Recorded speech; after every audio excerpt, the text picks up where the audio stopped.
Bonjour. Alors aujourd'hui, le monde que je veux créer, et j'avais pas trop d'idées, et là je viens de quitter un endroit et je suis passée devant des agences immobilières, et j'ai vu un coup de cœur. Il est vendu, mais voilà, c'était mon coup de cœur, un chalet en forêt, et je me suis dit, ben oui, évidemment, le coup de cœur, oui. C'est vraiment ce que j'aimerais, c'est pouvoir retourner vivre dans la nature, plus près de la nature, d'avoir vraiment un pied dans la nature.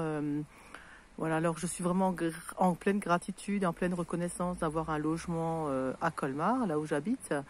Et en même temps, je l'ai créé, je l'ai conçu exactement comme je le voulais.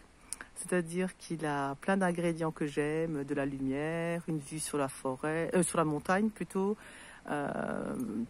De tous les côtés, côté nord, côté sud.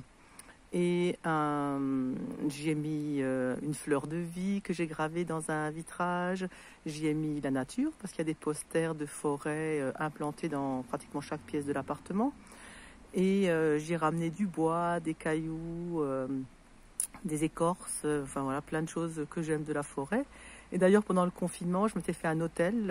Et les derniers jours, j'étais encore allée dans la forêt chercher des cailloux, des herbes, des pommes de pin, de la terre, hein, et que j'avais mis sur une belle assiette. Et que voilà, c'était tout sec après, mais c'était très joli quand même. Alors, pour dire que voilà, j'ai habité pendant 5 ans dans la forêt, en plein cœur, comme un peu ici, là, avec de beaux arbres, avec des belles...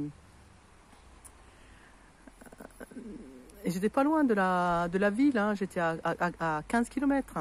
Et en plus, il y avait le train au bas du village à 2 km que je faisais tous les jours à pied, 2 km aller, 2 km retour. Et j'ai adoré, quoi. Autant c'était une période difficile de ma vie parce que j'étais en pleine transition, et que j'y ai vécu beaucoup d'émotions. Je me suis aussi reconstruite là-bas dans cette forêt. J'y allais tous les jours avant de partir, soit au cabinet, soit à mon boulot salarié.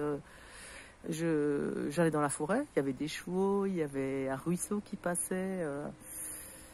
Voilà, il y a eu des tempêtes, il y a eu des eaux qui ont débordé, un peu comme dans le sud de la France, et il y a eu des inondations, et je suis passée à côté. Voilà, le petit chalet que j'avais, qu'on m'avait mis à disposition, à éviter voilà, la tempête et à éviter les eaux. Tout ça pour dire que franchement, j'ai tellement d'émotions quand j'en parle, et quand j'ai vu cette annonce d'un chalet. C'est sûr que c'est un investissement, je crois qu'il faut que je trouve une solution. C'est vrai que j'ai parlé d'habitat partagé hier en intergénérationnel, je ne sais pas encore ce que j'ai envie de faire, mais je me dis waouh quoi, peut-être que si je vendais mon appartement, je pourrais avoir un chalet. En louer un, voilà. Je dors déjà dans la forêt à la Belle Étoile autant que je peux, mais je peux quand même pas y vivre. Je vis sous la tente autant que je peux aussi, mais... Ah, il faut que je trouve un truc. Si, je pense que ça m'a vraiment... J'ai les Kerter, quoi, voilà, j'ai... Peut-être dans un Kerter, je sais pas. Enfin, vraiment, il faut que ça chemine. Oui, Béatrice, il faut qu'on crée notre monde en dur, en vrai. Un Kerter, avec 2 pièces quand même. Allez. Oh, ça chemine. À bientôt, à demain. Au revoir.